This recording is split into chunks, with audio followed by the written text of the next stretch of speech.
Jesus Christ. I can't believe I used to know this shit. Let's do this. Oh, yeah. Gleaming. Yeah. Fuck that shit. I don't want to hear that. Hold on. Let me put some. Let me put another one. Hold on. Let's see if y'all know this. Hold on. Oh, this is flow. This is so just beautiful and elegant. You just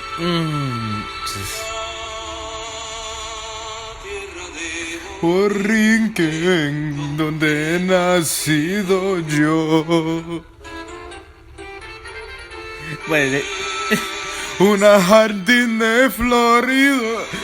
Yeah, but you know what's cool? I fucked up the words, but it just sounds like a Mario song. But let me play the real Puerto Rican national anthem for all of y'all. This the official Puerto Rican national anthem. That other shit, I don't know who did it. Hold on, let's go. Yeah, Puerto Rico.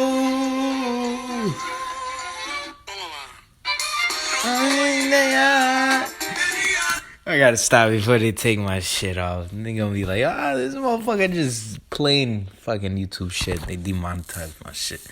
Well, anyways, it's a couple days after this whole election bullshit in the USNA. I'm not in the USNA. I don't even know if I'm a citizen no more, to be honest. Whatever. Anyways, yeah, your guy Biden won. That fucking idiot. There's a lot of motherfuckers that hate Trump, but they really don't know anything about Biden, and that's crazy shit. Crazy shit is like, I hate Trump. And you'd be like, oh, why you hate him? Oh, because he's racist. Oh, why is he racist? And then they don't have a reason. They just said whatever the fuck's on their mouth. My bad if you hear me chewing like a horse. I'm eating or whatever. I'm not saying I love Trump or whatever, but Biden's a fucking idiot. But really, at the end of the day, it doesn't make a difference. And I think people pay too much attention, especially on like, how do you say, on the person. Like, they're not really looking at the whole like thing. Like, okay, Trump, Biden, fucking Bush, Obama, all of them, they're part of a team. A team. And it's like, if a team's fucking up on, let's say, the Patriots, then you hold the team accountable. You don't hold the fucking player. Like, it's the whole team. You can hold the player, but that's not realistic. You can't do that. Maybe the quarterback a little bit. And, Trump, Biden, whatever, they are kind of the quarterbacks, but they really don't have that much power. Just pay attention to the whole program, the whole system, and stop worrying about the guy, the ideology, Biden, Bush, Clinton, whatever the fuck. It doesn't. It's nothing. It's fucking stupid. Well, anyways, got some fucking good news. Well, not good news. Well, yeah, good news, I guess. Whatever. So, your man's about to fight here for the first time in Mexico. I told dude, he seen me spar a couple times. He liked what he seen, and then I was like, hey man, 6 weeks starting today, I'm gonna be ready to fight. And this nigga, like a professional, he took out the calendar, and then he just started counting weeks, and I was like, yo, this nigga's organized. And then he went, and then he was like, yo, there's a fight the day 19th. So it turns out that it's, I don't know, the 14th was 6 weeks. So 5 days after, it's like, I was like, all right, sign me up. So I guess I'm going to fight. Beat up some little Mexican dude. I want to see. The thing I love about Mexican, the thing I hate about boxing, it's funny. The fucking podcast name is Verbal Jab. But the thing I love about boxing and I hate about it is just, I hate certain types of fights, but that goes for any type of sports. Like, there's people who like pitching in baseball and, like no hitters. Me, I like to see a bunch of fucking home runs. I'm that type of guy. And I think most people are that type of guy or type of person. Same thing with boxing. A lot of motherfuckers just want niggas to just beat each other the fuck up, and that's it. Just stand in front of me and let's make sure we're all Muhammad Ali by the time we leave this ring, or in a couple years from now. Rest in peace, Muhammad Ali. But yeah, that's the type of boxing I like. But then again, there's some people who like the Floyd Mayweathers who, hit, don't get hit. And I understand that's smart. Don't get me wrong. That's very, very smart. And it took me a long time to learn that. And I'm still kind of learning that because I still fall into my old savage fucking caveman ways. And a lot of people fall into those caveman ways. Like, think about this. I've been thinking about this. You ever, like, have some shit that's fucked up? Like, remember back in the day, our TVs used to be those big box shits, and when they used to be fucked up and everything used to be all fucked up, what we used to do, like fucking cavemans, we used to just bang that shit. Our radio don't work in the car, bang that shit. Just fucking cavemen through our lives. But that was good. Alright, I'm eating again. Yeah, I'm excited, man, because I could talk about boxing all day, but the thing about boxing, I recommend everybody to do some type of martial arts. It doesn't have to be boxing, but it has to be something. Because you want to be that guy.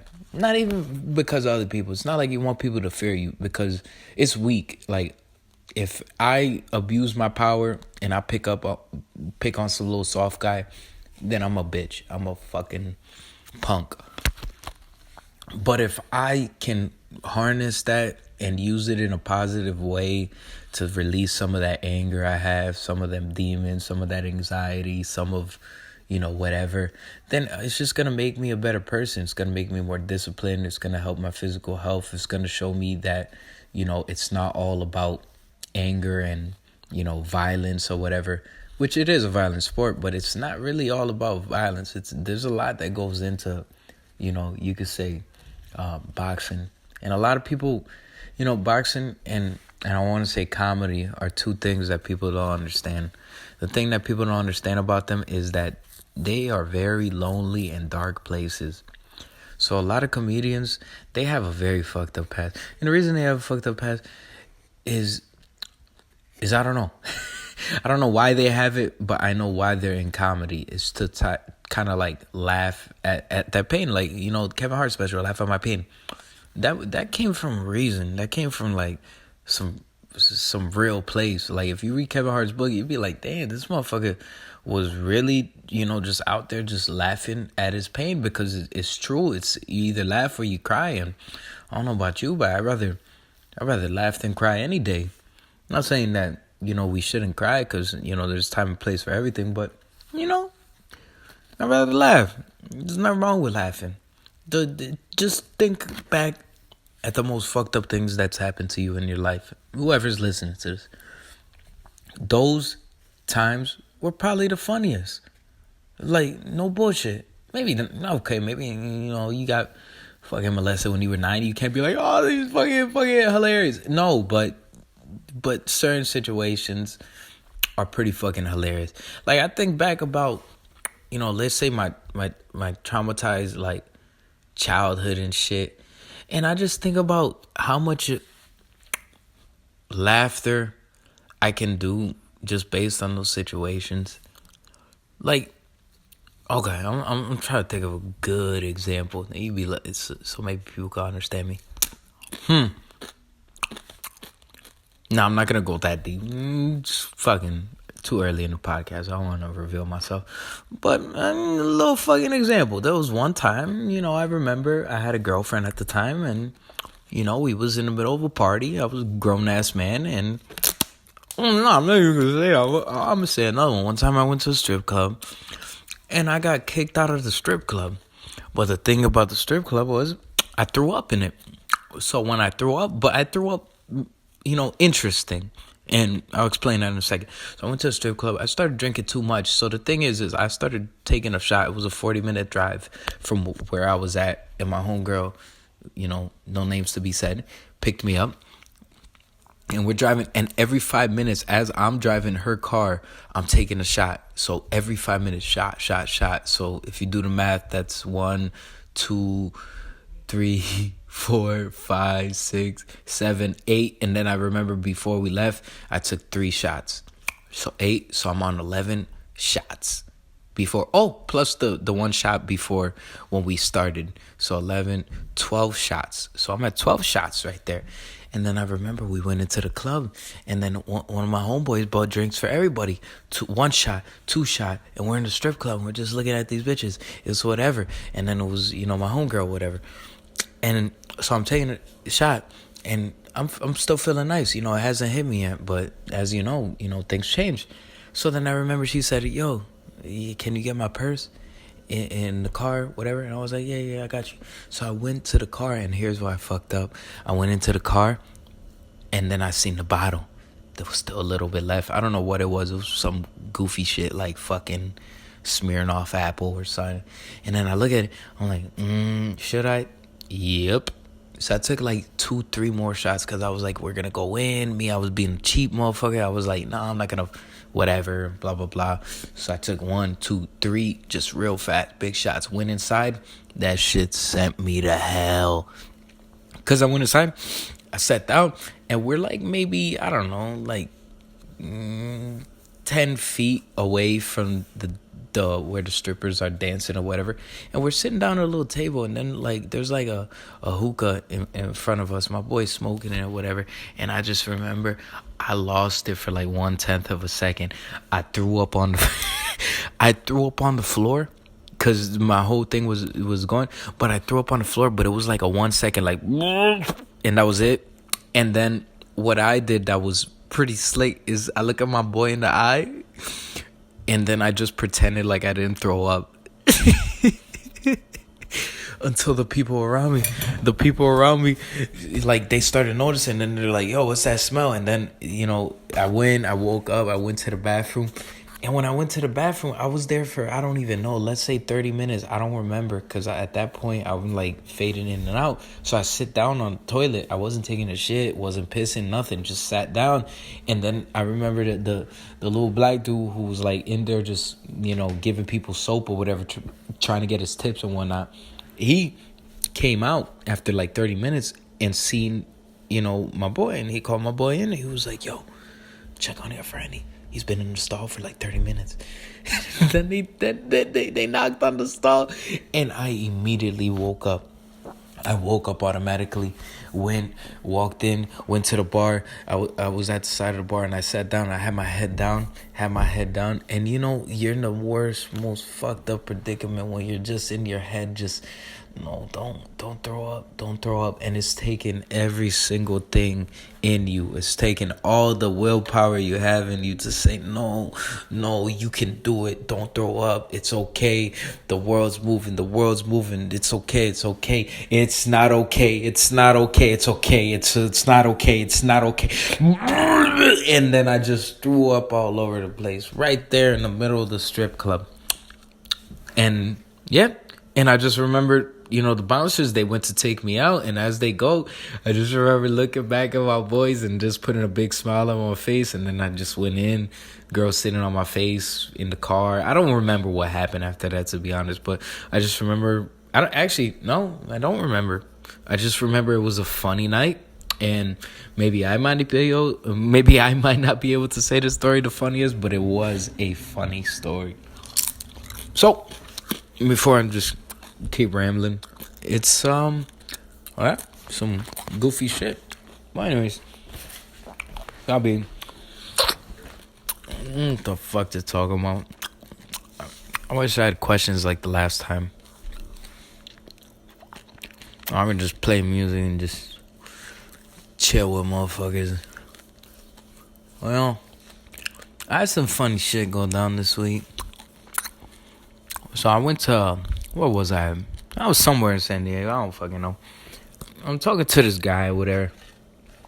And then he was like, where you from, blah, blah, blah. And I was like, I'm from here, I'm from there, Just kind of giving him a vague answer because I didn't really know what to say. And I was like, yeah, Puerto Rican, blah, blah, blah. And then he was like, whoa, word, Puerto Rican. And he was like, oh, that's nice, man. What part of Mexico is that? And then I started thinking, I was like, yo, that shit happens all the time. Like, my boy told me another story. He told me about, um, you know, Asian dude, white dude, Puerto Rican dude. I don't know, so who cares? I wasn't there. He was just like, yo, where you from, bro? He was like, oh, I'm from Vietnam. He was like, oh, what part of Korea is that? And I'm just like, that shit happens a lot more often than motherfuckers think it does. Arguably, now I'm on a thing. I'm surprised that people don't consider. I know some people do, but I'm talking about like the vast majority of people. They don't consider Big Pun one of the greatest of all time. Like, they always mention Biggie, always mention Nas, always mention, Jay, Tupac. But Big Pun, and then you could say, oh, well, he only has, I think it was 2 albums. He only has 2 albums. But so doesn't only Biggie and Tupac, don't they have the same shit? So this shit is disrespectful. And I'm sick of this shit. Because he deserves to be on the top. And Ja Rule. No, I'm kidding. Now Ja Rule. Ja Rule nice. I like Ja Rule. Nah, not Ja Rule. But what's an arguable one? I'm gonna say this. I don't really watch. I don't really pay attention to music like that. Well, English music or whatever. But I don't know.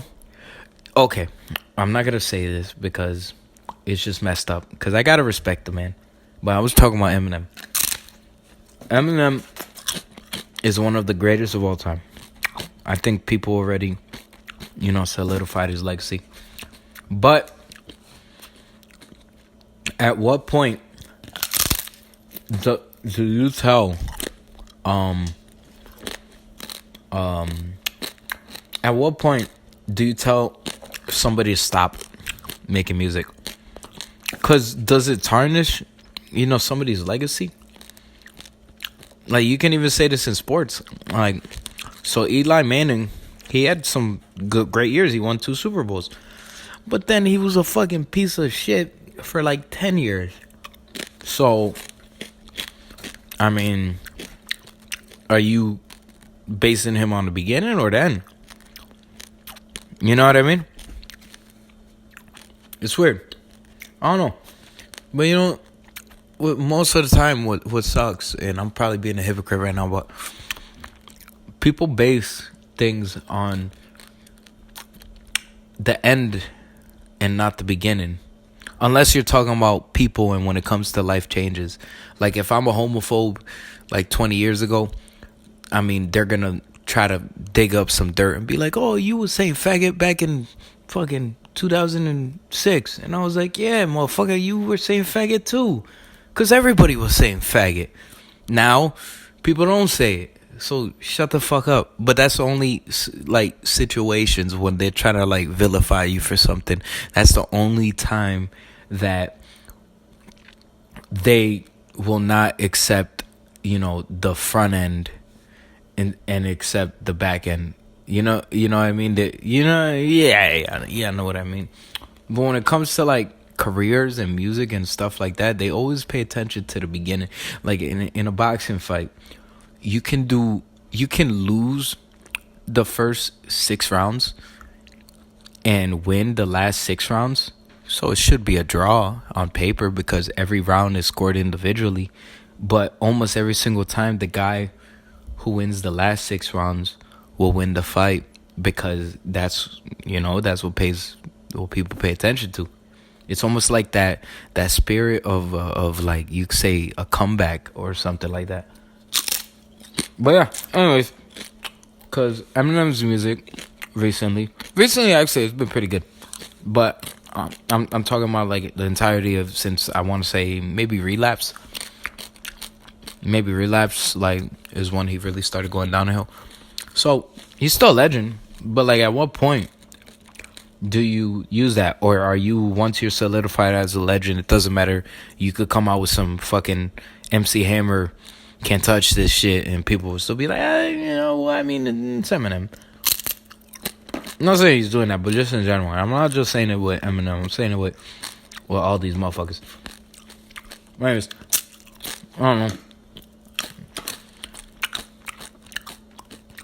Why am I talking? I'm trying to think of what the fuck goes through people's heads when they vote. I hate like the super voting type. Like I had this motherfucker that I was working with. He kept telling me, "You vote today, you vote today, you vote today," and I'm just like, no. But then it got to a point where I was like, yeah, motherfucker, I voted. Oh, who'd you vote for? You voted for Trump, obviously.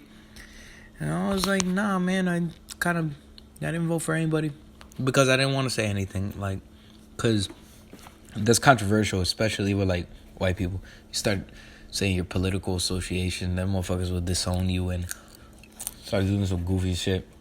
I feel like niggas don't care as much. I feel like now they fake care. They be like, oh, I care about this and that. And be like, shut up, nigga. So give me that $1,200 my nigga Trump gave you, cause I need that.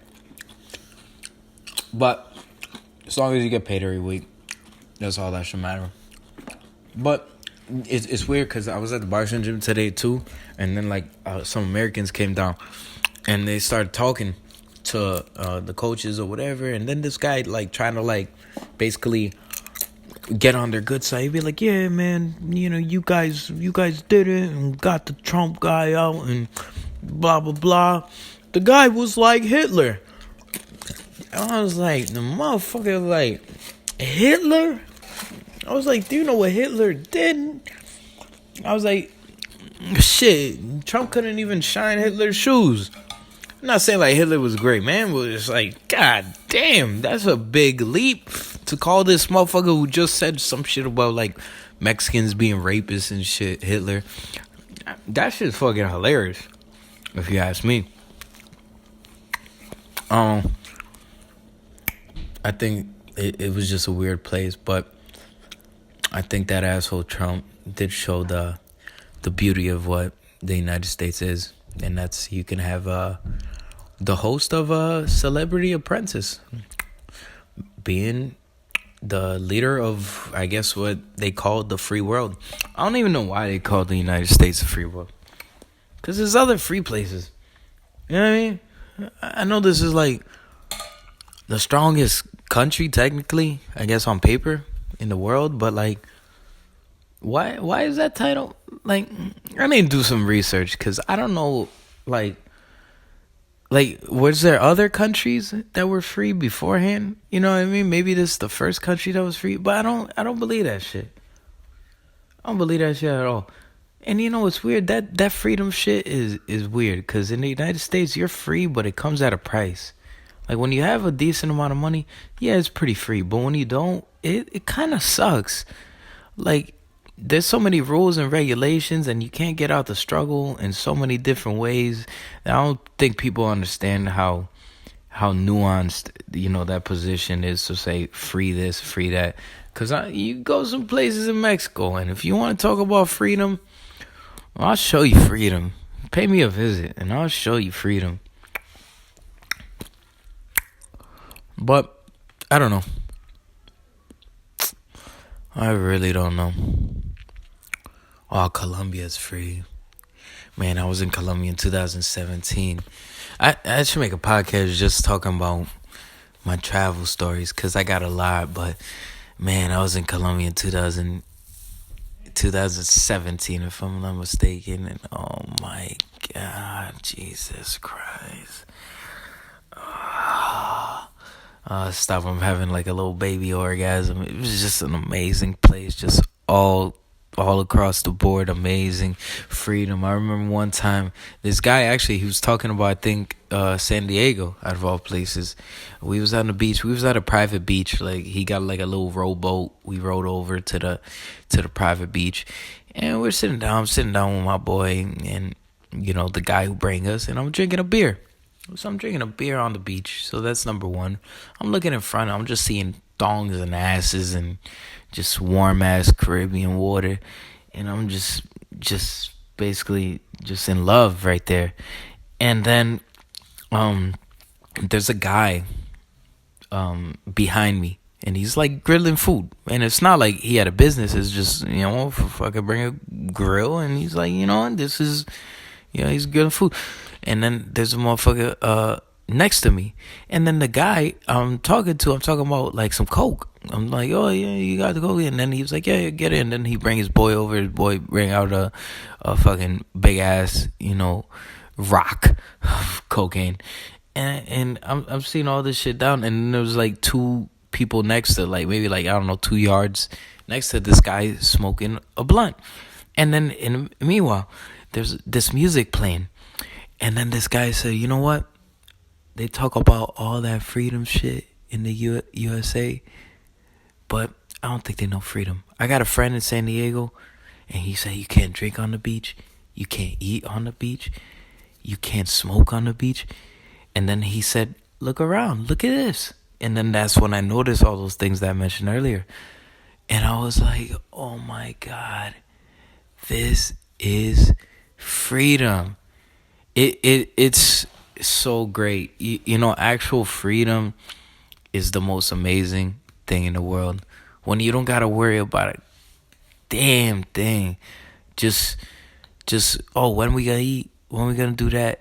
But you can't have it too much, because you gotta have something that you're competing with, something that you're doing with. But that's why I think vacations or doing anything, stepping out of your comfort zone, stepping out of, whatever box you may put yourself in, at least for a limited time, you gotta do it, man. You gotta explore the world, especially motherfuckers like,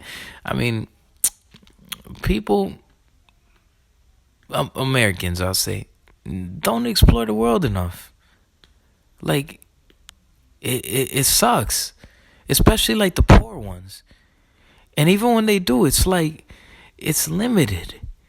And by limited, I mean like, oh, okay, you're going to Santo Domingo. You're going to Punta Cana. You go to Cancun. But it's like, no, like, explore, talk to these people. They're not bad people. You're not special. People aren't out there to get you. Like, there's like this weird, thing that I've seen that people get, where they think the world is out to get them. I'm trying to figure out where that is exactly coming from, because I don't understand it. The world's not out to get you. You're a nobody. Like, what am I gonna do? Like, I always tell people, like, if you gonna rob me, it's for practice, because you're not gonna get anything out of me. Like, nothing. Like, I'm not rich. I'm not famous. I'm not fucking, not even white. Like, you know what I mean? Like, so it's weird when you see like poor people. You're like, do you have to get me? You be like, you're not special. Stop. Nobody cares about you. They don't even see you. Like, shit happens everywhere, man. And the sad part is that the people talking about that shit are people, from dangerous situations, from bad environments, and then they talk about, oh, over there's dangerous, over there's this, over there's that, and it's like, no, it really isn't. And if it is, it's like anywhere else. It's limited to certain areas. I mean, except in the United States, because y'all motherfuckers got random school shooters and shit. But that's a whole different topic. But yeah, I don't know, man. That's just my thoughts. People think I'm crazy because of shit I do, and I'm just like, but what's weird is like people who don't think I'm crazy are just like, there are other people from different parts of the world. They'll be like, oh, you're doing the right thing, man.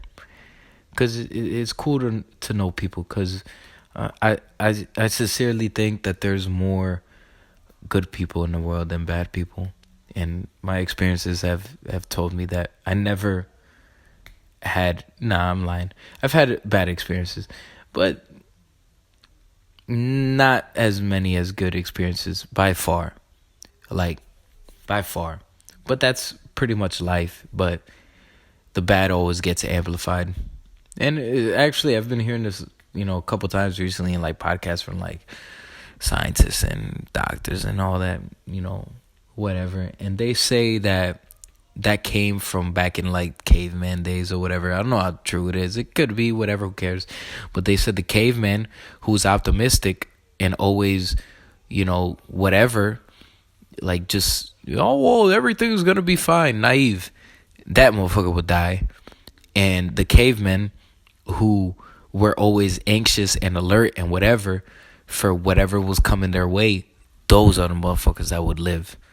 Which makes sense, and I think that's got passed on throughout so many years. But now we're living in the most peaceful times, ever.